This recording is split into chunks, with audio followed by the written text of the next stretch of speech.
नमस्कार दोस्तों, OCA network में आपका स्वागत है। मैं हूं ओमकार चौधरी। ऐसा लगता है कि कांग्रेस का भी अब भारतीयों से भरोसा उठ गया है।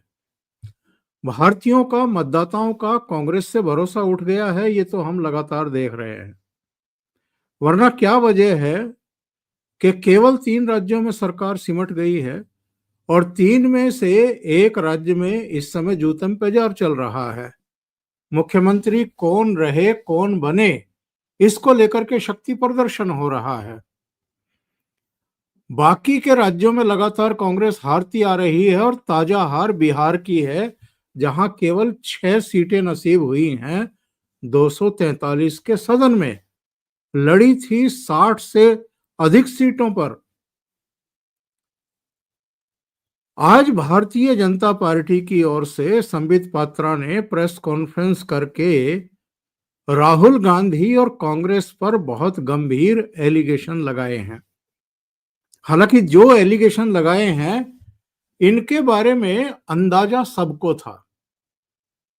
राहुल गांधी का खुद भी विदेशों में ही ज्यादा मन लगता है। कभी कभार भारत भी आ जाते हैं और कभी कभी जिन राज्यों में विधानसभा चुनाव होने वाले होते हैं, वहां प्रचार के लिए भी चले जाते हैं, बस हाजिरी लगाने के लिए। हिमाचल प्रदेश में तो नहीं गए थे, क्योंकि उस समय भारत जोड़ो तोड़ो यात्रा में वो संलग्न थे और हिमाचल में उनके बिना ही सरकार बन गई थी। बाकी जगहों पर जहां 2 राज्य सरकारें हैं, वहां अलग अलग परिस्थितियां थी सब।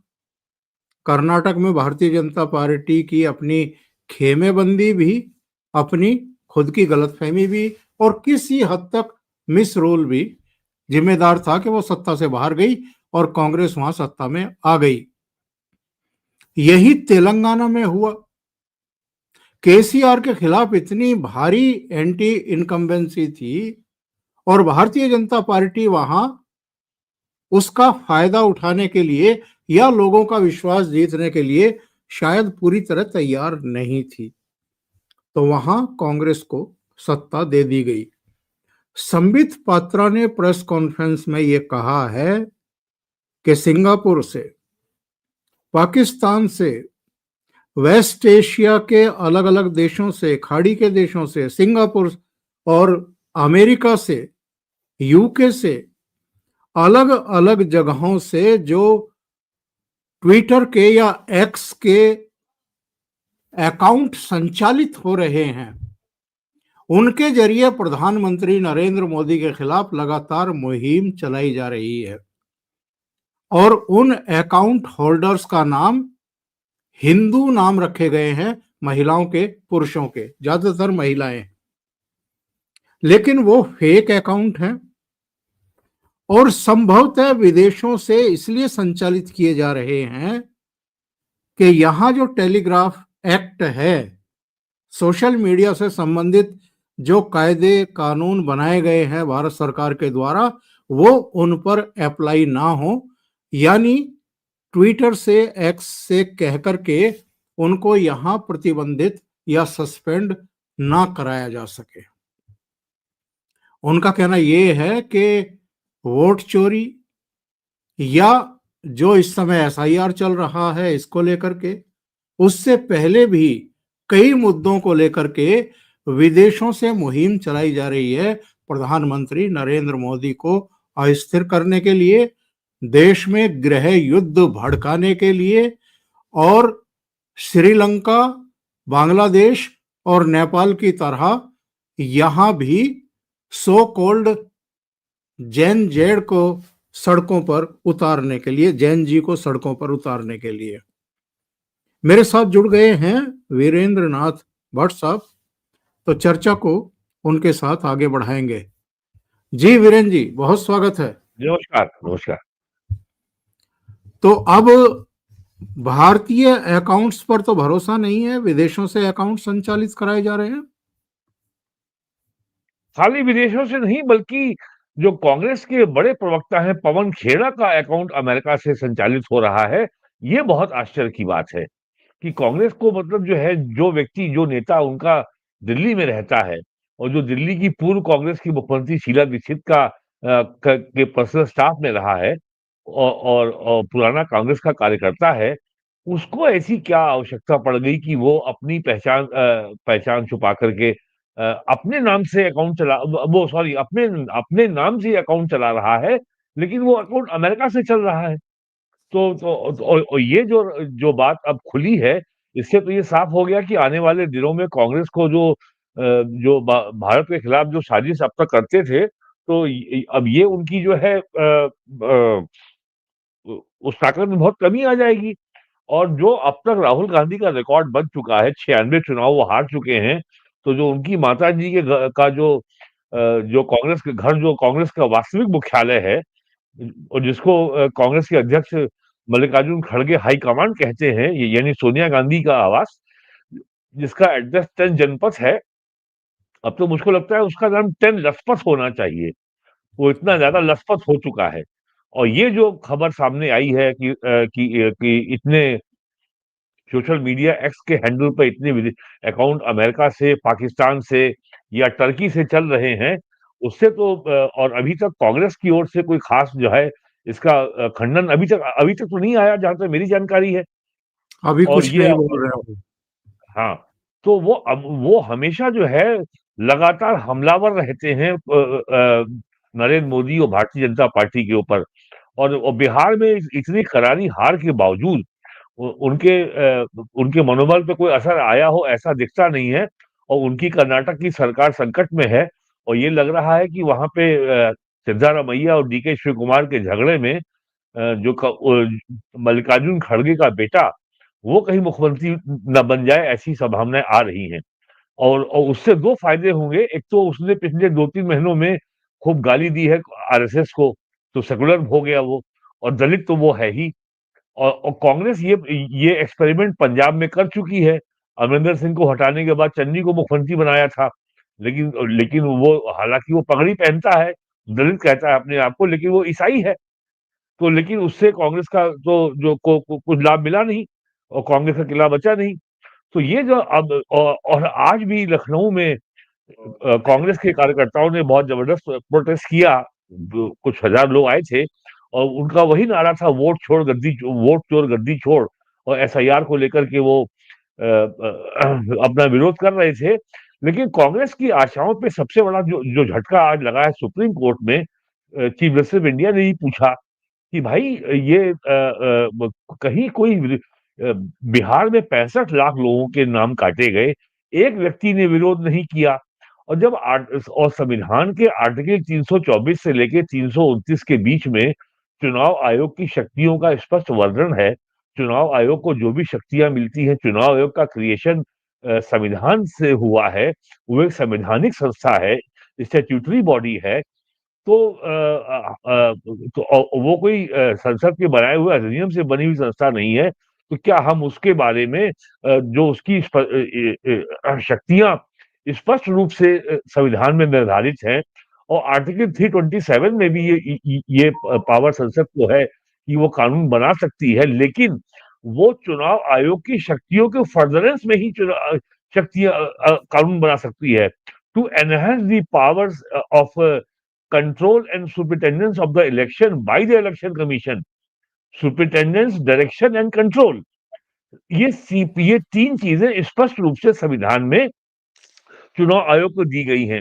और बिहार का चुनाव संपन्न हो जाने के बाद और वहां पे इतनी लैंडस्लाइड विक्ट्री जो एनडीए की हुई है और जितना स्पष्ट चुनाव परिणाम आया है, और जो हायर और अब तक का सबसे अधिक वोटर टर्नआउट हुआ है, और एक भी व्यक्ति ने इस बात की शिकायत नहीं की कि उसको बिना सुनवाई का अवसर दिए हुए चुनाव आयोग ने उसका नाम मतदाता सूची से काट दिया। एक शिकायत नहीं आई। और अब जो है ये 5वां महीना है लगातार इस पे सुप्रीम कोर्ट में सुनवाई हो रही है, आज भी हुई है। और बिहार के बाद स्पेशल इंटेंसिव रिवीजन के खिलाफ तमिलनाडु की डीएमके भी आ गई है, केरला की सरकार भी आ गई है और तृणमूल कांग्रेस भी आ गई है। और पश्चिम बंगाल की प्रदेश कांग्रेस कमेटी भी आ गई है। दिल्ली की राष्ट्रीय कांग्रेस नहीं गई है। और अब स्थिति ये आ रही है कि जो एसआईआर का विरोध था, तो अपोजिशन के पास, विपक्ष के पास अब मुद्दे पूरे एग्जॉस्ट हो चुके हैं। कोई तर्क नहीं बचा है किस आधार पे एसआईआर का विरोध किया जाए। तो अब केवल एक बात ये उड़ाई जा रही है कि सब बीएलओ की मौतें हो रही हैं, वो आत्महत्या कर रहे हैं। ऐसी घटनाएं सही हैं बिहार में। जी, उस पर भी आते हैं। जरा एक बार संबित पात्रा ने हानि जो बनाई जा रही कहा, है। संबित जी पात्रा ने जो कहा उसको जरा एक बार सुन लेते हैं, उसका एक छोटा सा जी अंश सुन लेते हैं। जी। कुछ दिनों से बंगाल के अंदर माहौल बनाने की कोशिश की गई और कुछ महीनों से बिहार में वोट चोरी और वोट चोर गद्दी छोड़, इस प्रकार का नरेटिव विदेश की भूमि से भी बनाया गया। मुझे तो बड़ा आश्चर्य होता है कि कल सुप्रीम कोर्ट में जब ये पूरे विषय की सुनवाई कपिल सिब्बल जी खुद वकील के तौर पे कर रहे थे और चीफ जस्टिस ऑफ इंडिया की डबल बेंच इस विषय को सुन रही थी, तो मैं कहूंगा बारीकी से सुनवाई हुई है। और कल जो सुप्रीम कोर्ट का बयान है वो हम सब के लिए एक बहुत बड़ी सुनने वाला विषय है, एक बहुत बड़ी बात है। आप देखिए, आदरणीय ममता जी मुख्यमंत्री हैं वेस्ट बंगाल की। दुख इस बात का है, साधारण व्यक्ति क्या कहता है वो अलग बात है, इन्फ्लुएंसर क्या कहता है ये अलग विषय है, मगर जब एक मुख्यमंत्री कहती है कि आग लग जाएगा, देश टूट जाएगा, देश के नींव को हिला देंगे, भारतीय जनता पार्टी को छोड़ा नहीं जाएगा, हमारे ही कार्यकर्ताओं के खिलाफ उकसाया जाता है। बंगाल में न जाने कितने भारतीय जनता पार्टी के कार्यकर्ताओं को मारा गया है, मौत के घाट उतारा गया है, उसके बाद भी मुख्यमंत्री इस प्रकार की भाषा का प्रयोग करती है। सिद्दीकुल्लाह चौधरी उनके मंत्री हैं, टीएमसी के मंत्री हैं, और सिद्दीकुल्लाह चौधरी कहते हैं कि अगर एसआईआर होगा तो ये आग से खिलवाड़ होगा, आग से खिलवाड़।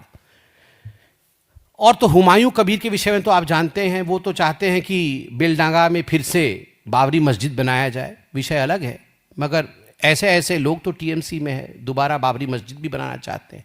मगर एसआईआर को लेकर सबसे बड़ी बात मैं अखबार से ही पढ़ना चाहूंगा, इससे बड़ी क्रेडिबिलिटी आप देखिए क्या आज अखबार कह रही है। सुप्रीम कोर्ट ऑन वेडनेसडे, अर्थात विगत कल, supreme court on Wednesday emphatically said that the election commission is statutory and constitutionally empowered to conduct the pan-India SIR of electoral rolls and that it would not stall the process. CJI Suryakant and Justice Joymala Bagchi rejected arguments questioning the justification of SIR, with the former saying not a single objection was filed against the updation of electoral rolls after the process was fine-tuned at the apex court's insistence. और सबसे बड़ी बात जो मैं आपको दिखाना चाहूँगा, जो कल कोर्ट ने कहा, लाइव लॉ से मैं निकाल के लाया हूँ, आप भी देख सकते हैं इसे। No voter came forward to challenge exclusion despite apprehension of mass deletions after Bihar SIR, supreme court. कोई वोटर सामने नहीं आया एक भी कंप्लेंट लेकर कि फर्जी तरीके से हमारा वोट का डिलीशन हुआ। आप पॉलिटिकल पार्टीज ने बहुत एप्रीहेंशंस दिखाया था कि ये हो जाएगा, फलाना हो जाएगा, मगर फिर भी किसी ने उसके खिलाफ कंप्लेंट नहीं किया। A bench comprising of Chief Justice of India Suryakant and Justice Joymala Bagchi during the hearing observed that despite the widespread apprehension voiced earlier about mass exclusions in Bihar, not a single voter had come forward to challenge a deletion. Not a single voter has come forward to challenge a deletion. This suggested that the deletions from Bihar roll on grounds of death, migration, and duplications were correctly done, the bench surmised.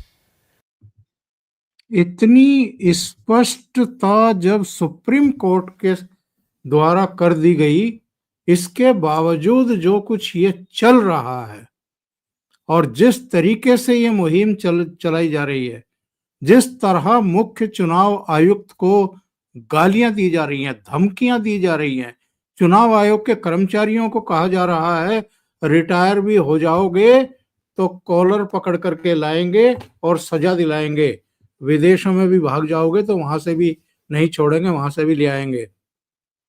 Democratic system में इस तरह की जबान, इस तरह की हताशा और इस तरीके का एक तरह से सरेंडर अभूतपूर्व नहीं है क्या ये?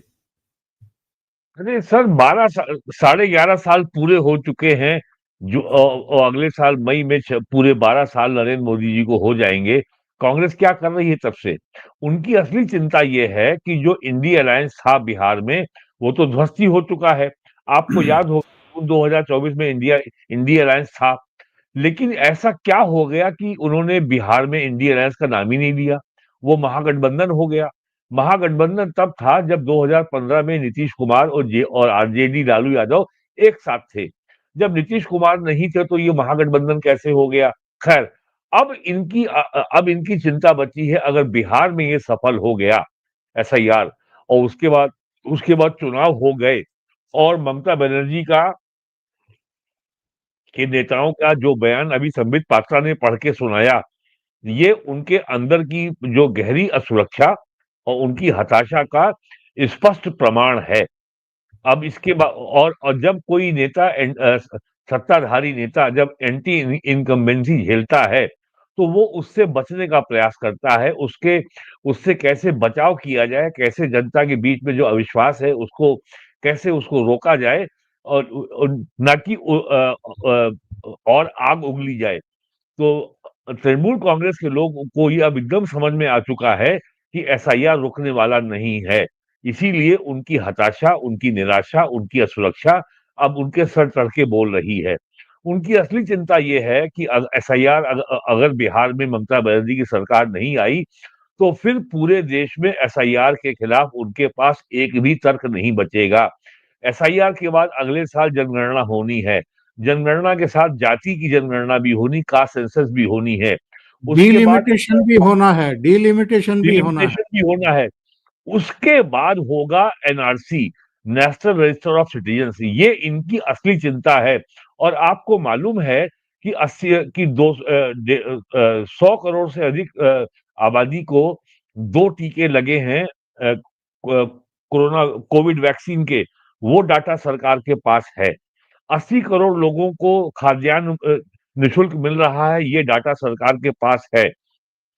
50 करोड़ लोगों को हेल्थ इंश्योरेंस योजना का लाभ मिल रहा है, ये डाटा सरकार के पास है।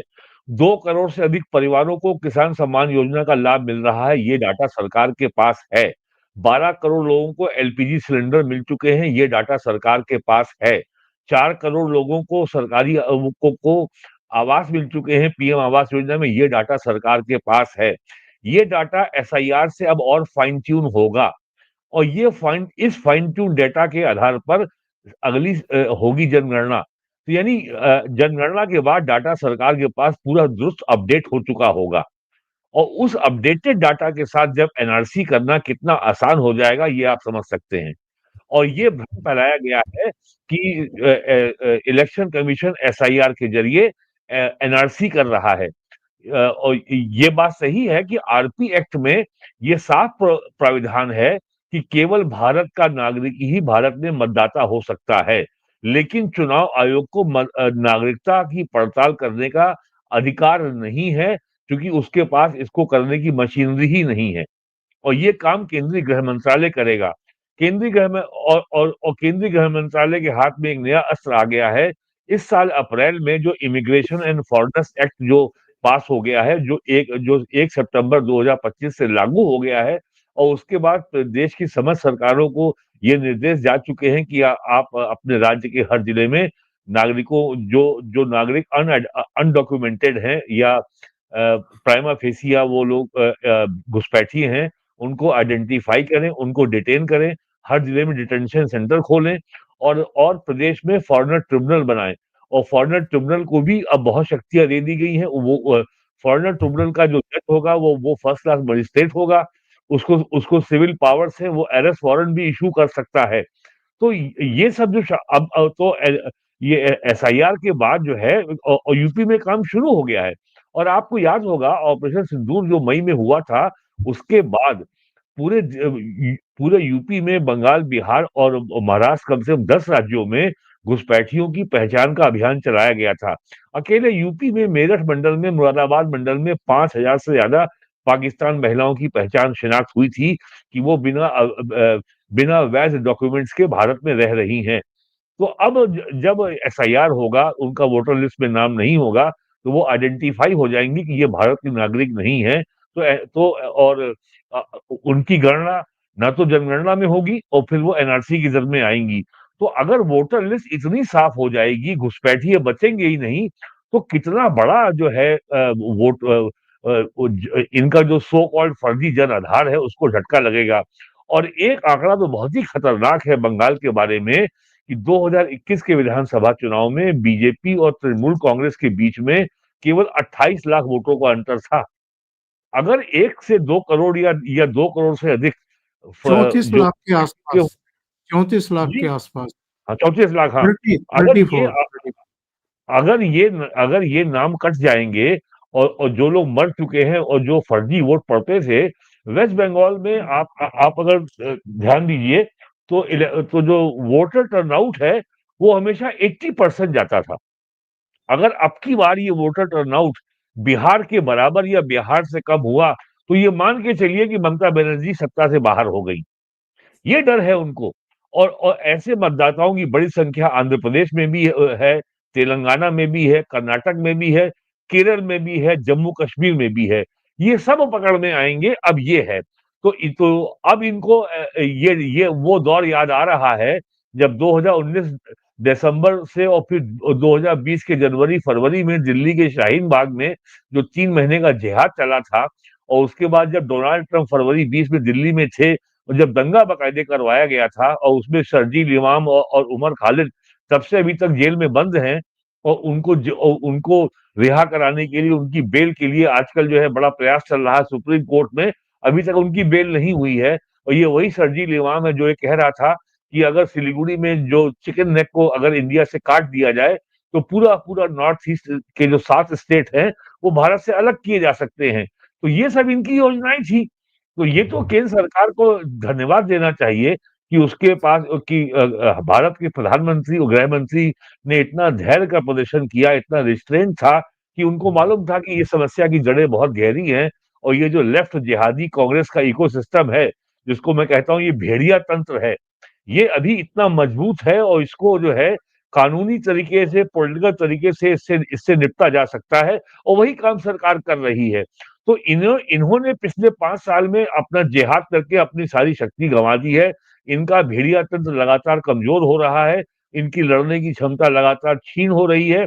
और सुप्रीम कोर्ट में आप देख ही रहे हैं, जो अभी आपने पढ़ के सुनाया, जो संबित पात्रा ने पढ़ के सुनाया, मेरा मानना है कि वो एक तरीके से सुप्रीम कोर्ट का जजमेंट हो गया है। वो कि कोर्ट ने साफ कह दिया है कि चुनाव आयोग जो एसआईआर कर रहा है उसमें हमें कोई आपत्तिजनक, कोई ऐसी बात नहीं दिखाई पड़ी जहां हम दखल दें। और अब तक सुप्रीम कोर्ट ने दखल नहीं दिया है। 15-16 हियरिंग हो चुकी हैं। सुप्रीम कोर्ट ने केवल एक ही डायरेक्शन दिया कि आधार कार्ड को भी पहचान पत्र के रूप में शामिल करें, लेकिन आधार कार्ड नागरिकता का प्रमाण नहीं है, ये भी कहा सुप्रीम कोर्ट ने। संबित ने अपनी प्रेस कॉन्फ्रेंस में एक जो महत्वपूर्ण खुलासा किया है वो भी जरा सुन लेते हैं। ये आज दिए गए हैं, ये डॉक्यूमेंट्स अपने आप में सनसनी पैदा करती है। आपको आज पहली बार कुछ ऐसी बातें सुनने को मिलेगा जो आप शायद विश्वास न कर पाए। मैं कुछ नाम पढ़ूंगा और कहां से उनके अकाउंट्स ओरिजिन करते हैं वह भी बताऊंगा। तो आपको लगेगा कि शायद मैं ठीक नहीं बोल रहा हूं। मैं बता दूं, जब आप अकाउंट में जाएंगे तो कई लोगों ने ये जो प्रोविजन था लोकेशन का बाद में चेंज किया, क्योंकि ये ऑप्शनल भी आया कि आप इसे छुपा भी सकते हैं, आप इसे लोकेशन को चेंज भी कर सकते हैं। तो कई लोगों को जब मालूम पड़ा कि उनके लोकेशन को विदेश में दिखाया गया है जो उस समय वास्तविकता थी, तो उन्होंने चेंज भी किया और कुछ लोगों ने उसे ऑप्शनल में डाल दिया, अर्थात हम दिखाना नहीं चाहते हैं हम कहां से ऑपरेट कर रहे हैं। आदरणीय पवन खेड़ा जी कांग्रेस के बड़े नेता हैं, डेट ऑफ ज्वाइनिंग इत्यादि में मैं नहीं जाता, but account based in United states, ये डॉक्यूमेंट आज हमारे पार्टी के सर्वोच्च सोर्स से आया है। पवन खेड़ा जी यूनाइटेड स्टेट्स बेस्ड है उनका अकाउंट। दूसरा अकाउंट है Maharashtra Congress, INC Maharashtra, account based इन आयरलैंड, अकाउंट बेस्ड इन आयरलैंड। आप चिंता करिए, मैंने अभी जाके देखा तो इन्होंने आयरलैंड को अब चेंज करके इंडिया कर दिया है, मगर जिस समय यह ऑप्शन शुरू हुआ, जिस समय यह विषय आया, उस समय अकाउंट बेस्ड इन आयरलैंड था, चोरी पकड़ी गई, अभी चेंज किया गया है। तीसरा अकाउंट जो मुझे दिया गया है वो हिमाचल कांग्रेस का है, @INC Himachal, connected via Thailand Android app, account based in India है मगर connected via Thailand Android app है। ठीक उसी प्रकार प्रतीक सिन्हा है, इन्फ्लुएंसर है, इनका अकाउंट बेस्ड इन मलेशिया है। एक ऑल्ट न्यूज का मुझे दिया गया है, alt news @capital ALT capital N small EWS, account based in United states, connected via web, account based in United states. ये उस समय का स्क्रीनशॉट है जिस समय यह फीचर एक्स ने दिखाया। ठीक उसी प्रकार the caravan @small THECARAVAN India, the caravan India, वो तो उनका एड्रेस है मगर account based in United states, connected via web. अभी सुनने में आया है कि उन्होंने भी उसे चेंज करके इंडिया किया है। इसके साथ साथ अनेकों ऐसे अकाउंट है, मैं डिटेल्स में नहीं जाऊंगा। बड़े बड़े नाम हैं जो लेफ्ट कांग्रेस इन्फ्लुएंसर्स हैं, निधि सिंह राठौड़, ये सब निधि सिंह राठौड़ का आप देख सकते हैं, account based in West Asia. ठीक उसी प्रकार Mahfuzur Rahman, account based in Bangladesh, Arpit Sharma, account based in Europe. इस प्रकार से अनेकों नाम हैं जो एक्स यूज करता है, सोशल मीडिया की दुनिया में है, वो इन इन्फ्लुएंसर्स को पहचानता है और इनके अकाउंट्स पाकिस्तान में भी है, बांग्लादेश में भी है। कई जगह पाकिस्तान को छुपाने के लिए ये ऑप्शन दिया गया है कि आप सटीक स्थान नहीं देके साउथ ईस्ट एशिया रीजन दे सकते हैं। तो कई ऐसे इन्फ्लुएंसर्स ने साउथ ईस्ट एशिया दे दिया है जबकि उनका लोकेशन पाकिस्तान है। बांग्लादेश भी कई ऐसे इन्फ्लुएंसर्स के लोकेशन है। तो आप सोच के देखिए किस प्रकार से राहुल गांधी केवल विदेश जाकर देश के खिलाफ नहीं कहते हैं, वो केवल जेन जी से मिलकर के देश के खिलाफ एक माहौल बनाने की कोशिश नहीं करते हैं, वो प्लानिंग के साथ, डिजाइन के साथ किस प्रकार से इस काम को विदेश में डेलीगेट किया हुआ है, किस प्रकार से डिवीजन ऑफ वर्क है कांग्रेस के अंदर कि बांग्लादेश से, पाकिस्तान से, साउथ ईस्ट एशिया के अन्य हिस्सों से, वेस्ट एशिया से, यूरोप से, अमेरिका से बैठे उनके लोग जो इन्फ्लुएंसर्स हैं, जो हमारे वोटर नहीं हैं, जिनका इंडिया से कोई लेना देना नहीं है, वो भारत में नरेटिव सेट करेंगे। जी देखिए, कांग्रेस का विदेशी ताकतों से संबंध और सहयोग कोई नई बात तो है नहीं। इस बारे में बहुत बार चर्चा हो चुकी है। आप याद करिए प्राइम मिनिस्टर मोदी के पहले कार्यकाल में किस तरीके से ये कपिल सिब्बल साहब गए थे लंदन में और एक कंपनी थी कैम्ब्रिज एनालिटिका, उसके जरिए किस तरीके से इलेक्शन को इन्फ्लुएंस करने की बात हो रही थी। आप याद करिए अभी इसी साल खबर आई थी कि किस तरीके से अमेरिकन गवर्नमेंट की जो संस्था थी यूएसएड, उसने कितने मिलियन डॉलर खर्च किए थे इंडिया के मतदाताओं को एजुकेट करने के लिए। वो सही माने में तो इंडिया के इलेक्शन को इन्फ्लुएंस करने के लिए था। बाद में अमेरिकन गवर्नमेंट ने डिनाई किया और किस तरीके से विदेशी ताकतों ने इंडिया के चुनाव में इन्फ्लुएंस किया, आपको मालूम है जॉर्ज सोरोस ने कितने बिलियन डॉलर का पैसा इन्वेस्ट किया था इंडिया में कि कैसे इंडिया के इलेक्शन को हमें इन्फ्लुएंस करना है, और वो एक हद तक सफल भी रहे। और पूरे देश में अभियान चलाया गया कि संविधान खत्म हो जाएगा, आरक्षण खत्म हो जाएगा, दलितों का आरक्षण खत्म हो जाएगा, पिछड़ी जातियों का आरक्षण खत्म हो जाएगा। और वो मैं कहूंगा कि वो सफल रहे। बीजेपी की सीटें जो 2019 में 300 के ऊपर थी, वो 2024 में घट के 240 पे आ गई। तो लगातार, और आप याद करिए मणिशंकर अय्यर अभी 2015 या 16 में पाकिस्तान गए थे, और वहां के एक टीवी चैनल के इंटरव्यू में कह रहे थे, अरे भाई आप हमारी मदद कीजिए हमें मोदी को हटवाने में। और वो पाकिस्तान की मदद मांग रहे थे।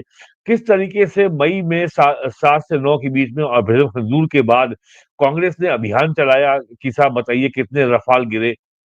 और उसके तुरंत बाद जो जो जो अभी भी विदेश सचिव है विक्रम मिश्री साहब का जो एक्स का जो जो अकाउंट था, उस पे उनको कितनी गालियां दी गई कि आपने ऑपरेशन रोक क्यों दिया, और आपने जो है पीओके क्यों नहीं कब्जा किया पाक ऑक्युपाइड कश्मीर।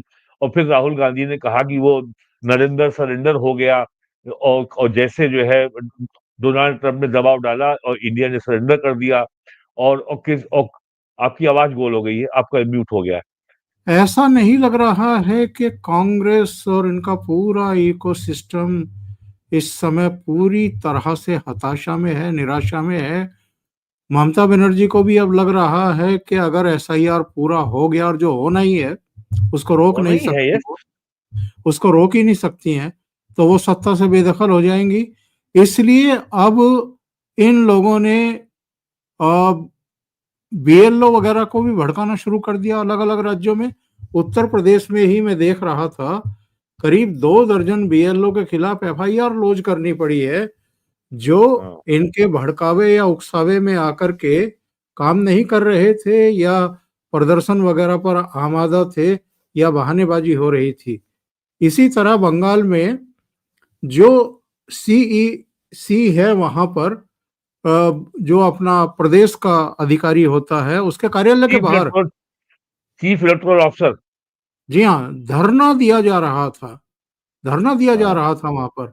और हाँ। चुनाव आयोग ने उसके खिलाफ बहुत कड़ा एक्शन लिया है। 48 घंटे में रिपोर्ट तलब कर ली है कलकत्ता के पुलिस कमिश्नर से कि आपने वहां सुरक्षा शांति बनाए रखने के लिए क्या किया। तो ये चौधरी साहब, माहौल खराब करने की कोशिश हो रही है। आप ये समझ लीजिए यूपी में 15 करोड़ से कुछ अधिक वोटर हैं, और 1,60,000 से ज्यादा बीएलओ हैं, और एक बीएलओ के जिम्मे केवल 1200 वोटर हैं। उसको 4 नवंबर से 4 दिसंबर के बीच में ये काम पूरा करना है। अब आप ये मुझे बता दीजिए कहां से इसमें ओवरलोडिंग है। पूरा उसके पास 30 दिन का समय है, केवल 1200 वोटर हैं, ज्यादा नहीं है। और उनको सबको जो उसको जो है इन्यूमरेशन फॉर्म देना है, और उसके बाद उनसे वापस लेकर के उसको जमा कर देना है। 4 करोड़ के आसपास अब तक जो है यूपी में वोटर्स का डाटा डिजिटाइज हो चुका है, रिवाइज फॉर्म में एंट्री हो चुकी है। तो ये जो ये जो कहानी बनाई जा रही है, अब जो बीएलओ हैं वो ज्यादातर शिक्षा मित्र हैं, टीचर हैं, या जो डिस्ट्रिक्ट में जो आपके क्लास 3 के एम्प्लॉई हैं वो हैं।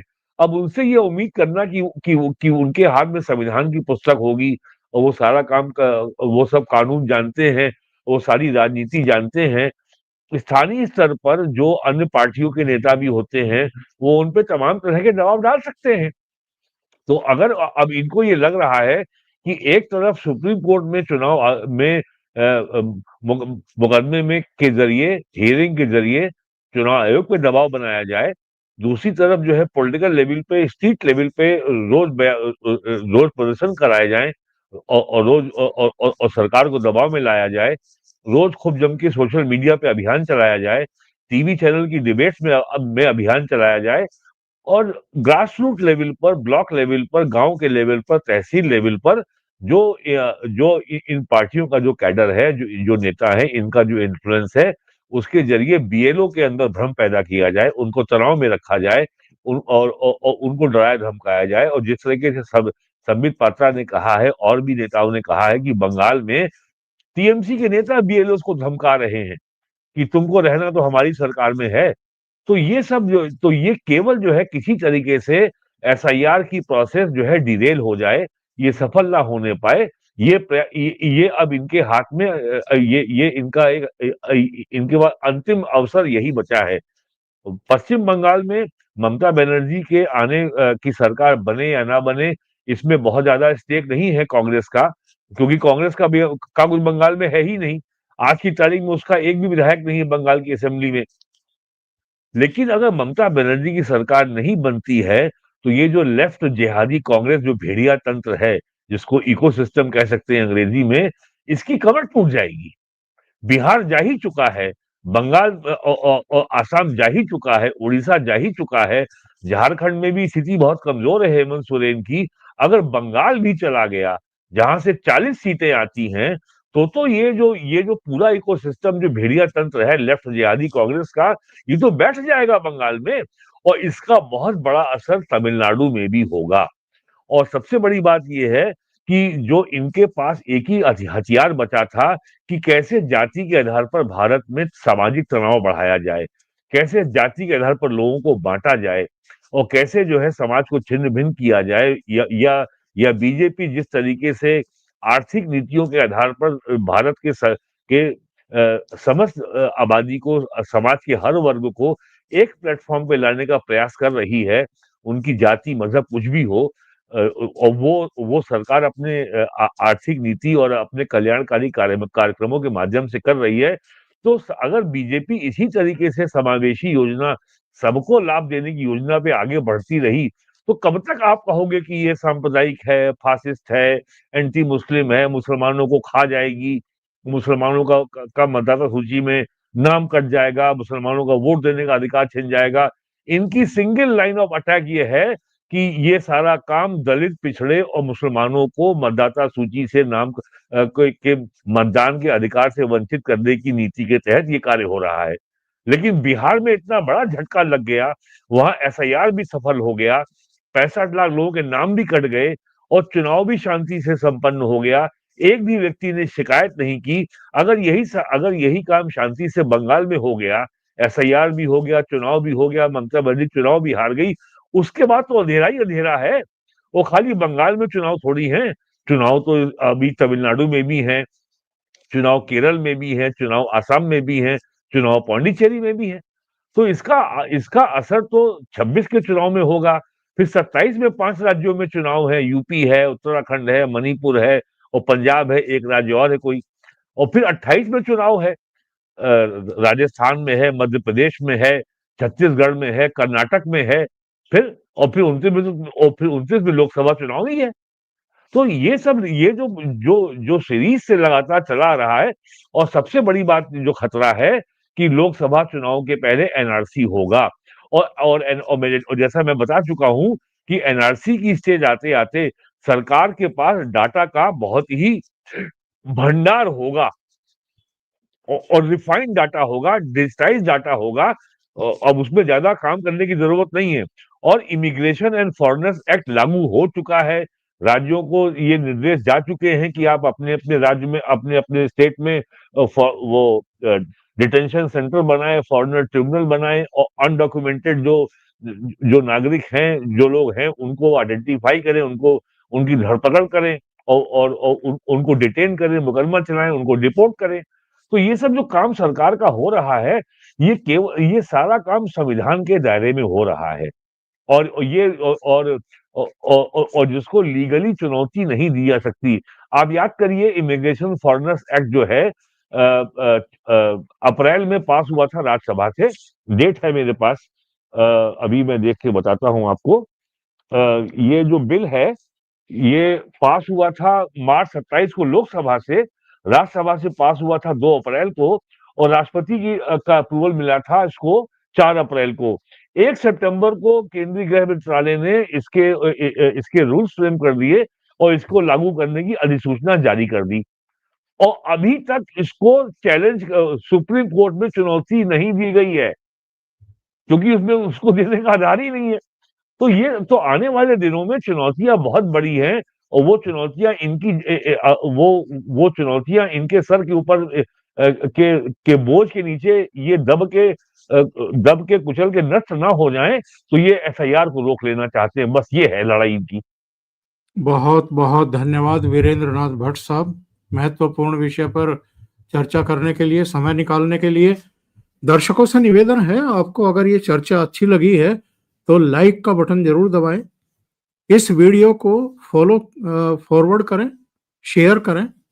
इसके अलावा अगर चैनल अभी तक आपने सब्सक्राइब नहीं किया है तो सब्सक्राइब जरूर कर लें, साथ में लगे बेल आइकॉन को दबा दें ताकि आगे आने वाले वीडियो और उनके नोटिफिकेशन आप तक पहुंचते रहें।